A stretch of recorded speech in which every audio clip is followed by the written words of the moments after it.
Order के सवाल पर प्रश्न आया। निश्चित रूप से दुर्भाग्यपूर्ण कुछ घटनाएं राज्य में घटी हैं, लेकिन मैं आपको बिल्कुल यह भरोसा दिलाना चाहता हूं कि झारखंड में कानून का राज रहेगा, झारखंड में बुलडोजर राज नहीं रहेगा। भारत के संविधान के अनुरूप कानून की जो व्याख्या उचित और विधिसम्मत है वही झारखंड में होगा।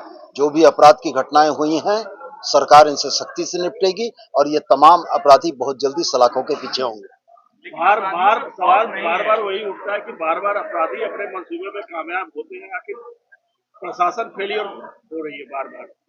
नेशनल क्राइम ब्यूरो के रजिस्टर को उठाकर देख लें। अगर भाजपा शासित राज्यों में अपराध शून्य है तब आपका यह सवाल जायज होता है। किसी भी समाज में अच्छे और बुरे दोनों तरह के लोग होते हैं।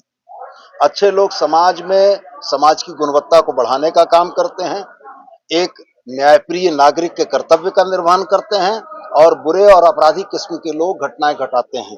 लेकिन कानून का शासन यही करता है कि वैसे तत्व जिन लोगों ने कानून को तोड़ा है उनको कानून के समक्ष दंडित करने के लिए उपस्थापित करता है। ये एक निरंतर चलने वाली प्रक्रिया है, लेकिन अंततः यह देखा जाना जरूरी है कि किसी भी घटना के उद्भेदन में, दोषियों के विरुद्ध कार्रवाई में अगर आपके पास कोई आंकड़े हैं जो यह प्रदर्शित करते हैं कि झारखंड की कानून व्यवस्था में अन्य राज्यों के अलावे यह स्थिति है, तो मैं निश्चित रूप से आपके सवालों का जवाब दूंगा। आप बार बार भाजपा को वोट करते हैं, लेकिन सवाल ये उठता है कि सरकार आपकी यहाँ जनता ने सपोर्ट आपको दूसरी बार किया है और किसी और राज्य क्राइम के आंकड़ों का जस्टिफाई कैसे करेंगे? हम पूरे हिंदुस्तान को एक राज्य की परिभाषा में देखते हैं। पूरा भारतवर्ष भारत के संविधान से चलता है। अगर हमारे राज्य की परिस्थितियां ऐसी हैं तो क्या अन्य राज्यों की परिस्थितियां अलग हैं?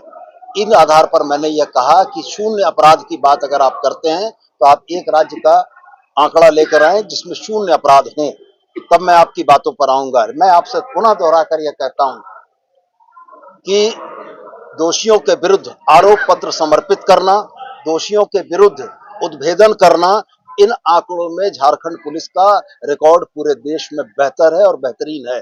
मैं आपको पुनः यह भरोसा दिलाता हूं आपके माध्यम से जनता को, जिन लोगों ने यह अपराध कर्म किया है सरकार उनके ऊपर कठोर कार्रवाई करेगी। बाबूलाल मरांडी बोल रहे हैं कि सजा नहीं होती है, दोषियों पर उनको सजा नहीं मिल पाता है, तो सजा का जो रेशियो है वो ना के बराबर है, कम। यही वजह है कि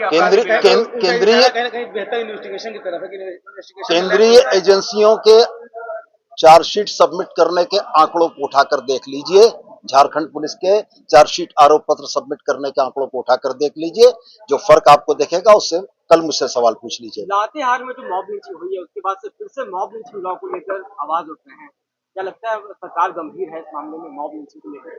सरकार की नीतियों के बारे में मैं बहुत स्पष्ट तो नहीं कह सकता हूं, लेकिन व्यक्तिगत तौर पर मेरा यह मानना जरूर है कि जिस राज्य में कानून का शासन हो वहां किसी भी व्यक्ति के लिंच होने की प्रक्रिया का विरोध किया जाना चाहिए और निश्चित रूप से इसके विरुद्ध कठोरतम कानून लाकर ऐसी घटनाओं की पुनरावृत्ति को रोका जाना चाहिए। सवाल दादा, वित्त रहित शिक्षा नीति का समाप्त करने के लिए सरकार सोच रही है? नीतिगत विषय है।